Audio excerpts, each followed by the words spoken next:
बिस्मिल्लाहिर्रहमानिर्रहीम। सिलसिला अलकाबुल मुहद्दिसीन में आज जिस लक़ब के बारे में बात होगी वो है वर्राक़।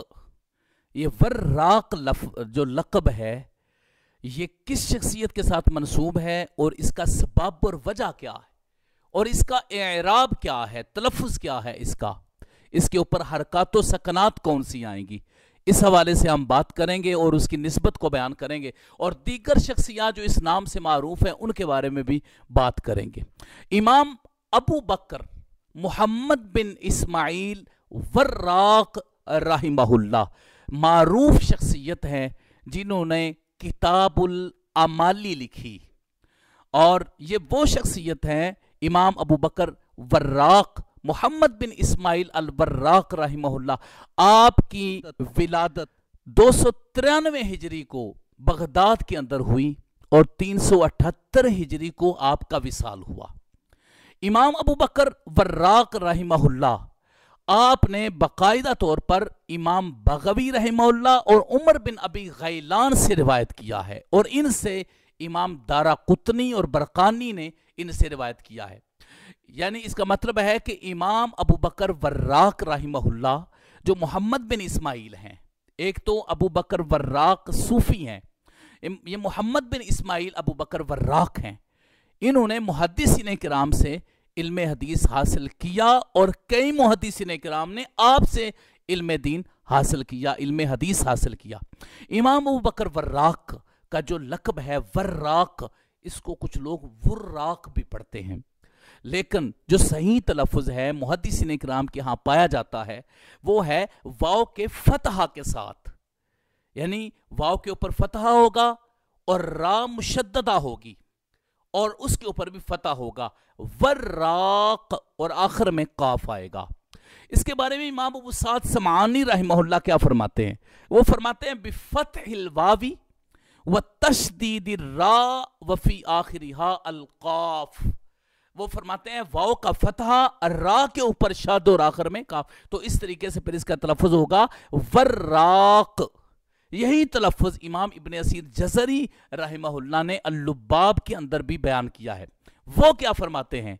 वो फरमाते हैं अल वर्राक़ बिफ़तहिल वावी वर्राइल मुशद्ददा वर्राक़ व बादहल अलिफ काफ। उसके बाद फरमाते हैं कि उसके बाद अलिफ है और फिर उसके बाद काफ है, तो इसका मतलब है कि इसका इराब होगा वर्राक़, इसको वुर्राक़ नहीं पढ़ा जाएगा। तो सही इसका तलफ़्फ़ुज़ हमारे सामने इन आइम्मा इकराम के नज़दीक ये आया कि वाव के ऊपर फ़तहा, रा के ऊपर शद और फ़तहा, उसके बाद अलिफ, वर्रा, और आखिर में काफ आएगा। तो ये है इस लक़ब का एराब, इसका तलफ़्फ़ुज़, इसके ऊपर हरकतो सकनात, वर्राक़।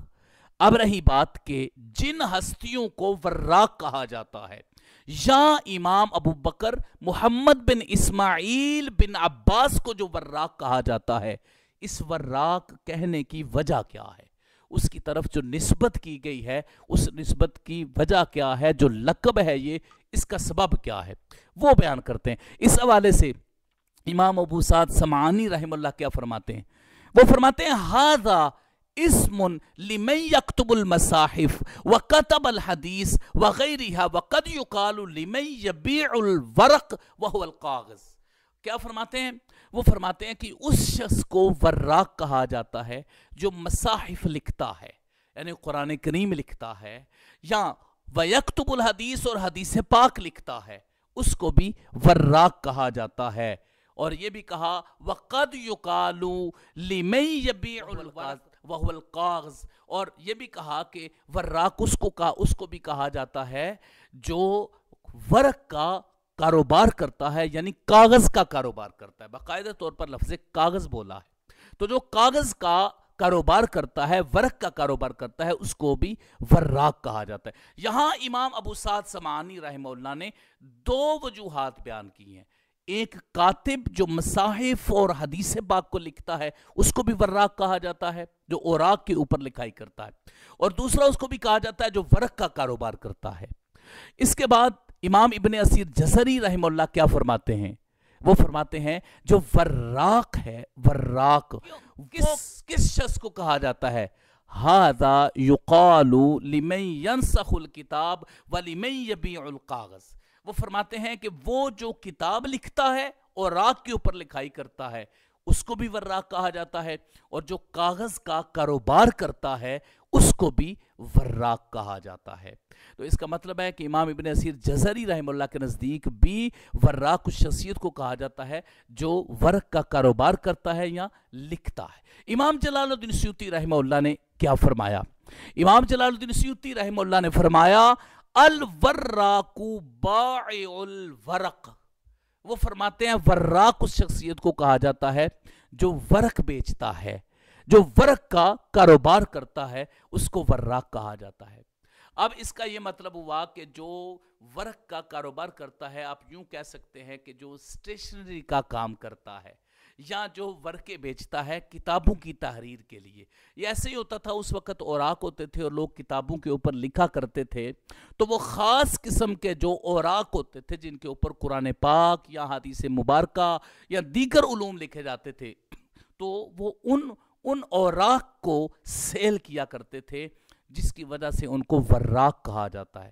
اب بعد نے یہ بھی کہا کہ وہ خود ایسا کرتے تھے، بعد نے یہ بھی کہا کہ ان کے ابا و اجداد جو تھے وہ ورق کا کاروبار کرتے تھے۔ بہرکیف اس کی نسبت ورق اور کاغذ کے سیل کرنے کی طرف ہے، ان کی خرید و فروخت اور کاروبار کی طرف ہے، یا اوراق کے اوپر لکھنے کی طرف ہے۔